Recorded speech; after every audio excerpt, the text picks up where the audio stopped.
Boeing 747-222 გათვლილი იყო 182 მგზავრზე, თუმცა 11 სექტემბრის რეისს მხოლოდ 37 მგზავრი გადაყავდა. მათ შორის 4 ტერორისტი და ასევე ეკიპაჟის 7 წევრი.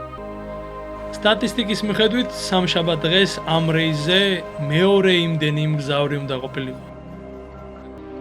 11 სექტემბერს დილის 5 საათსა და 1 წუთზე ჯარაჰმა მობილურ ტელეფონზე ნიუ-იორკიდან ბოსტონში United Airlines-ის რეის 175-ის გამტაცებლის პილოტს მარვან ალ-შეჰის დაურეკა. გამოძიებას მიაჩნია, რომ ეს ზარი იქნებოდა დასწორი, რომ თავდასხმების გეგმა ძალაში შევიდა. ცნობილია, იგივე მიზნით ალ-შეჰმა American Airlines-ის რეის 11-ის გამტაცებელს მოჰამედ ატას იმავე დილით დაურეკა. თუმცა მსგავსი კომუნიკაცია არ მომხდარა ჯარაჰსა და ჰანი ჰანჯურს შორის. ჰანჯური იყო American Airlines-ის 77 რეისის გამტაცებელი პილოტი, რომელთანაც 93 რეისის გატაცება ტანდემში უნდა განხორციელებულიყო.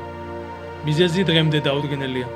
ამერიკის შეერთებული შტატების აღმოსავლეთის დროით დილის 7 საათის 3 წუთიდან 39 წუთამდე 4 გამტაცებელი რეისზე დარეგისტრირდა.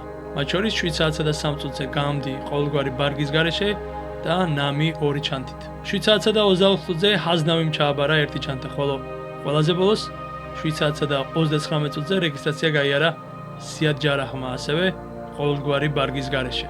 გამტაცებლებიდან ჰაზნავი აღმოჩნდა ერთადერთი, რომელიც წინასწარი შემოწმების სისტემის მიერ კომპიუტერის დახმარებით დამატებითი შემოწმებისთვის შეირჩა, თუმცა აეროპორტის თანამშრომლებს მის ბარგში აკრძალული არაფერი შეუმჩნევიათ. 7 საათსა და 39 წუთზე ჰაზნავი და გამდი თვითმფრინავში ავიდნენ და პირველი კლასის 6B და 3D ადგილებზე დასხდნენ. 1 წუთის შემდეგ ნამი ავიდა და პირველი კლასის 3C ადგილზე დაჯდა. თვითმფრინავში ასვლამდე ჯარაჰმა რამდენჯერმე დარეკა. 5 ჯერ ლიბანში, ერთხელ საფრანგეთში, ასევე თავშეყარებულთან გერმანიაში, რომელსაც წინა დღით წერილის გაუგზავნა, სადაც წერდა, რომ ძალიან უყვარდა.